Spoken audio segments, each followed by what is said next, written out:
지금부터 JMS 성범죄 전과 종교인 성직자 죄취업 금지 법안 제정 촉구 기자회견을 시작하도록 하겠습니다. 먼저 하나세 정치신학연구소 박성철 소장님께서 여는 발언 시작해 주시겠습니다.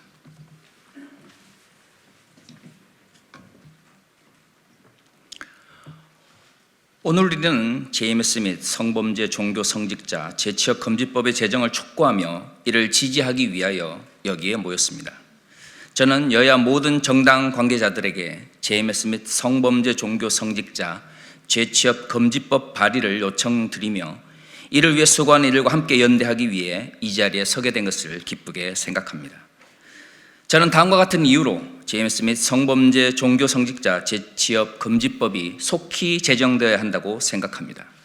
첫째, JMS 및 성범죄 종교 성직자 재취업 금지법은 성범죄를 지은 종교 지도자들의 부정적인 사회적 영향력을 차단할 수 있는 최소한의 조치이기에 한국 사회 미래를 위하여 반드시 제정되어야 합니다.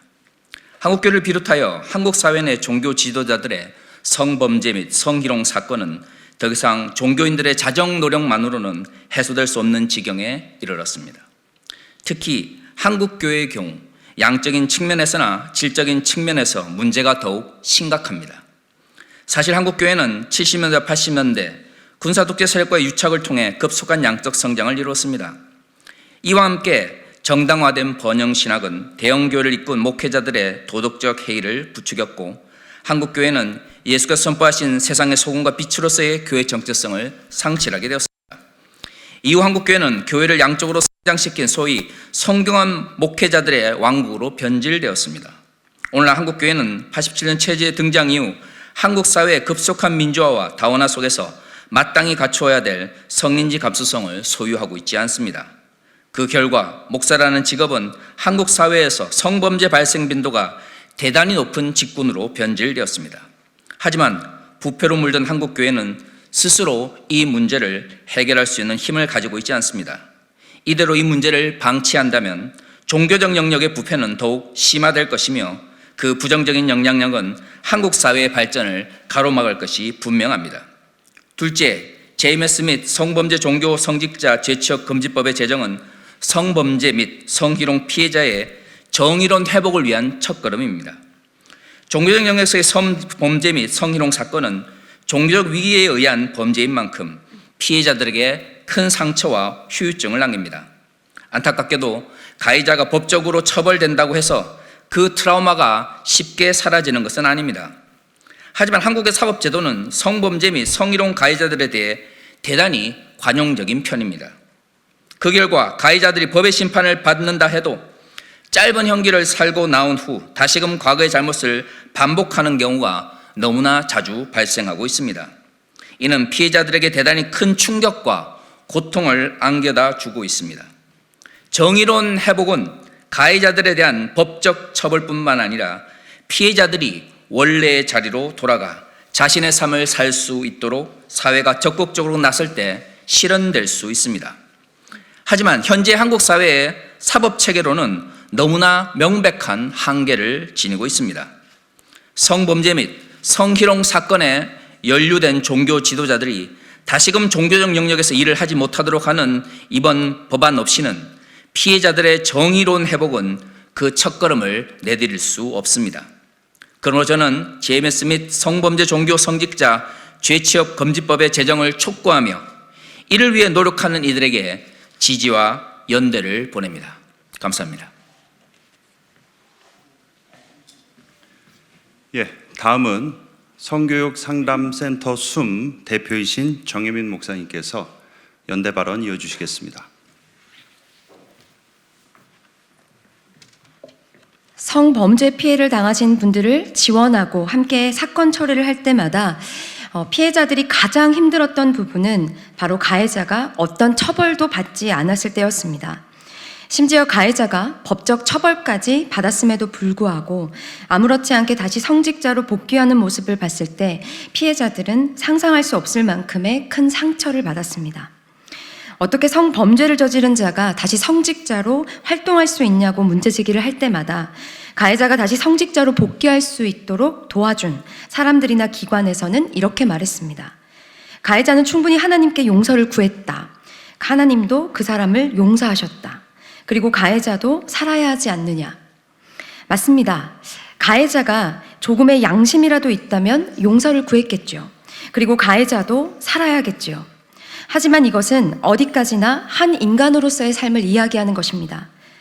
가해자가 성직자라는 지위를 이용해서 그런 범죄를 저질렀다면 그 직위를 내려놓도록 하는 것이 아주 당연한 것입니다.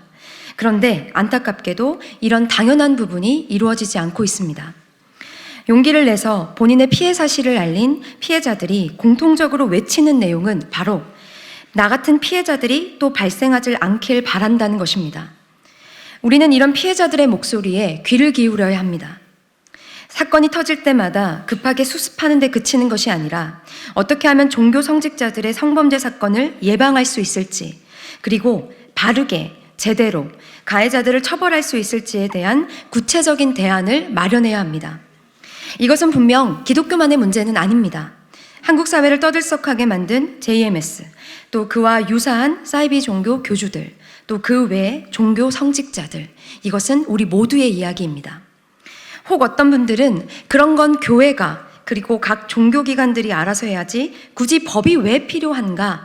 라는 의문이 드실 겁니다. 이런 법은 종교의 자유를 침해하는 것이라고 말씀하실지도 모르겠습니다. 맞습니다. 이런 문제는 기독교에서 그리고 각 종교기관에서 해결해야 하는 것이 맞습니다. 하지만 안타깝게도 현실은 전혀 그렇지가 않습니다. 이런 법의 필요성에 대해서 말씀하시는 분들은 많지만 현실은 여전히 막막합니다. 그래서 저도 기독교의 한 목사로서 참담하지만 무거운 책임감을 가지고 이 자리에 섰습니다.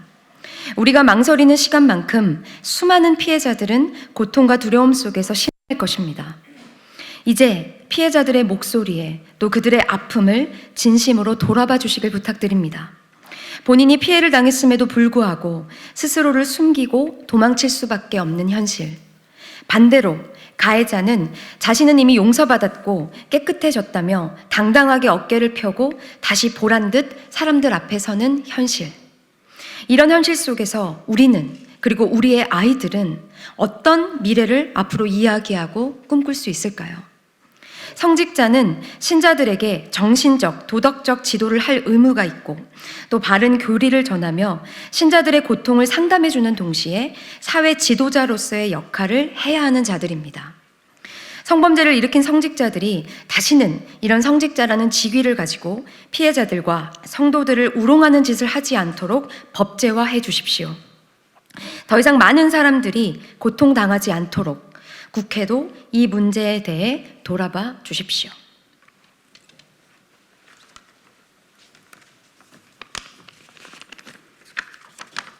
기자회견문 낭독하겠습니다. 저는 평안나무 기독교회복센터 김대모대 소장입니다. 최근 넷플릭스 다큐멘터리 나는 신이다 JMS 편을 통해 많은 국민들께서 반사회적이고 사악한 종교 집단의 충격적인 실체를 보셨을 겁니다. 일반 종단을 비롯한 사이비 종교 집단의 성범죄 사건은 비단 어제 오늘 일이 아닙니다. JMS를 비롯한 유사 사건들은 이미 5년 전, 10년 전, 20년 전에도 무수히 반복되어 왔습니다. 그러나 그때마다 언론의 주목을 받고 잠깐의 이슈로 끝나곤 했습니다. 그러나 이번만은 결코 잠깐의 이슈로 끝나서는 안 됩니다. 윤리적 책임이 막중한 교육 교사들은 성범죄 전과가 있는 경우 다시 교직에 몸담을 수 없습니다. 의사들도 면허를 취소하는 개정법이 현재 진행되고 있습니다. 그러나 종교계에서는 종교인 성범죄자의 면직에 대해 해당 교단의 재량에 맡겨져 있고 이해관계에 따라서 이들을 솜방망이 처벌함으로써 성직을 유지하는 경우가 허다합니다. 연일 성범죄를 저지른 종교인들이 언론에 보도되고 피해자들도 끊임없이 발생하고 있지만 지금까지 종교계는 이렇다 할 예방과 대책을 제시하지 못했습니다. 그렇기 때문에 이번에 넷플릭스 다큐멘터리가 또다시 이슈화된 것입니다. JMS 교주가 전자 발찌를 차고 다시 나와 또다시 성범죄를 저지를 수 있었던 것은 그가 종교 성직자의 직위를 유지하며 교인들의 현혹할 수 있는 위치에 있었기 때문입니다. 개신교의 경우 성범죄 전과가 있는 목회자가 소속 교단을 탈퇴해버리면 어떠한 단속이나 제재를 가할 수도 없고, 심지어 면직당하기 전에 타 교단으로 가버리거나 자신이 교단을 차리는 짓도 서슴없이 벌이고 있는 상황입니다. 이렇게 일반 교단은 물론 사이비 종교 집단도 성범죄 전과자에 대해 출소 이후 성직을 유지되도록 방치함으로써 같은 범죄가 재발할 환경이 조성되고 있는 것입니다. 현재로서는 JMS 교주나 성범죄를 저지른 성직자들이 출소 이후 다시 활동을 재개해도 종교계는 자체적으로 사실상 막을 수 있는 방법이 없습니다. 사태가 이러함에도 그동안 종교계는 종교의 자유라는 이유를 방패막이 삼아 사회적 제재를, 법적 제재를 피해왔다고 해도 과언이 아닙니다. 그러나 대법원은 이미 종교의 자유의 한계를 일탈하면 법률적 제재가 가능하다는 판례로 종교적 표현 행위는 질서 유지를 위해 제한받아야 한다고 판시한 바가 있습니다. 그 대표적인 예가 과거 영생교 교주 조모 씨에 대한 판결입니다.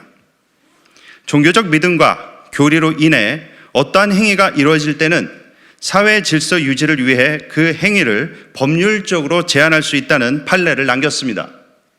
그러므로 헌법이 보장하는 종교의 자유는 종교적 일탈에 해당하는 범죄 행위의 보호막이 아닌 것입니다. 평화나무 기독교회복센터는 각계 전문가들의 의견을 수렴하여 법조인들과 함께 성범죄 전과 종교 성직자 죄취업 금지 법안을 이번에 마련하였습니다.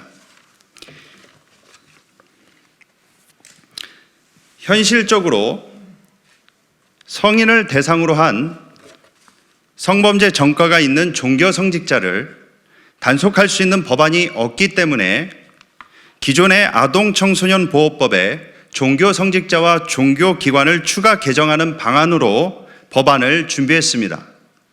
성범죄 종교 성직자 죄취업 금지법은 종교의 자유를 억압하는 법안이 결코 아니며 JMS 같은 성범죄 전과자가 신도들을 상대로 하는 종교 기관과 성직 등에 죄취업하는 것을 막아 동일 범죄를 차단하고 성범죄로 대법원 확정 판결을 받은 전과자에만 해당하는 것입니다. 지난 10여 년간 법안 제정에 대해 충분한 논의와 토론과 여러 합의 사항이 종교계에서는 이미 진행되었습니다. 지체할수록 피해자들은 절망할 뿐이며 또 다른 피해자들이 양산될 뿐입니다. 부디 JMS 교주와 같은 성범죄 종교인들이 다시는 활개치지 못하도록 국회에서 법안 제정이 이루어지길 바랍니다. 그동안 종교 성직자들로 인한 수많은 성범죄 피해자들을 만났습니다. 그리고 그들의 절규와 고통을 마주했습니다. 법조인분들과 관련 기관장들을 만나며 최선을 다해 법안을 준비했습니다. 각 정당은 성범죄 전과 종교 성직자 재취업 금지 법안을 당론으로 채택해 재정 추진에 나서 주십시오. 국회는 종교인 성범죄 피해자들의 절규와 호소에 꼭 응답해 주시길 요청합니다. 이제 국회가 나서야 할 때입니다. 2023년 3월 30일 평화나무 기독교 회복센터. 이상으로 기자회견을 마치고 이 법안 관련 질의응답에 대해서는 기자회견 이후 저희 법안을 작성해 주신 법무법인 차원 박성용 변호사님께서 직접 질의응답에 답해 주시겠습니다. 교단 안에서 하는 징계는 어디까지나 사적으로 단체 내에서 하는 징계니까 법에서 그 정한 규제하고는 관련성이 없을 것 같습니다. 그래서 뭐 교단에서 했다고 해가지고 법으로 못한다 이런 논리는 성립하기가 어려울 것 같습니다. 이게 뭐 성직자가 나라에서 무슨 자격을 주거나 뭐 등록하거나 이런 절차가 없지 않습니까? 그러다 보니까 일부 성직자들이 나는 성직자가 아니고 여기는 종교시설이 아니다 이런 주장할 수도 있을 것 같은데요. 기자님 말씀처럼. 그런데 이제 이 종교시설이냐 아니냐는 사법기관에서 얼마든지 충분히 해석이 가능할 거라고 봅니다. 종교에 또 정의가 있지 않습니까? 그래서 자기들이 아니라고 하면 아닌 게 되는 것이 아니고 충분히 이제 사법기관에서 여기가 종교단체다, 종교시설이다, 아니다 정도는 판단이 가능할 것 같습니다. 그 종교 성격들을 갖추고 있느냐 없느냐를 가지고서 충분히 구분이 가능할 것으로 봅니다.